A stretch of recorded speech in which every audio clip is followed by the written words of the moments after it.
ইরানের ইতিহাসের এক দীর্ঘ অধ্যায়ের অবসান। দেশটির সর্বোচ্চ ধর্মীয় নেতা আয়াতুল্লাহ আলী খামেনি যুক্তরাষ্ট্র ও ইসরায়েলের যৌথ বিমান হামলায় নিহত হয়েছে বলে জানিয়েছেন ইরানের রাষ্ট্রীয় সংবাদ মাধ্যম। সংবাদ সংস্থা তাসনিম নিউজ এজেন্সি এবং পার্স নিউজ এজেন্সি এই তথ্য নিশ্চিত করেছে। শনিবার খামেনির প্রাসাদ লক্ষ্য করে যুক্তরাষ্ট্র ও ইসরায়েলের যৌথ হামলা চালানো হয়।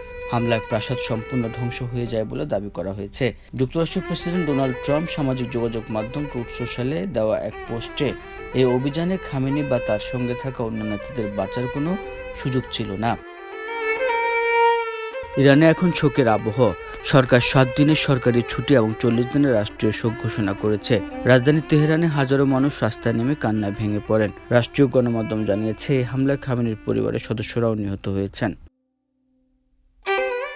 1989 সালে আয়াতুল্লাহ রুহুল্লাহ খোমেনির মৃত্যুর পর ইরানের সর্বোচ্চ নেতা হন আলী খামেনি।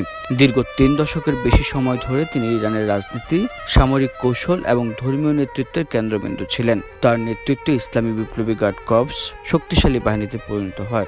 সমর্থকদের কাছে তিনি ছিলেন প্রতিরোধের প্রতীক, সমালোচকদের কাছে কঠোর শাসক। তার নেতৃত্বে প্রতিরোধের অক্ষ গড়ে ওঠে, যার মধ্যে রয়েছে লেবাননের হিজবুল্লাহ, ফিলিস্তিনের হামাস ও ইয়েমেনের হুতি গোষ্ঠী। পশ্চিমা নিষেধাজ্ঞার মুখে তিনি প্রতিরোধ অর্থনীতিতে অটল থাকেন। 2009 সালের গ্রিন মুভমেন্ট, 2022 সালে মাহসা আমিনের মৃত্যুকে ঘিরে বিক্ষোভ সবই কঠোরভাবে দমন করা হয় তার আমলে।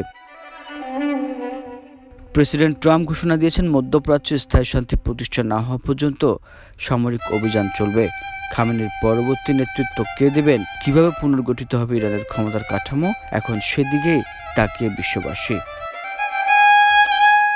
কেফায়েতুল্লাহ, দেশ রূপান্তর।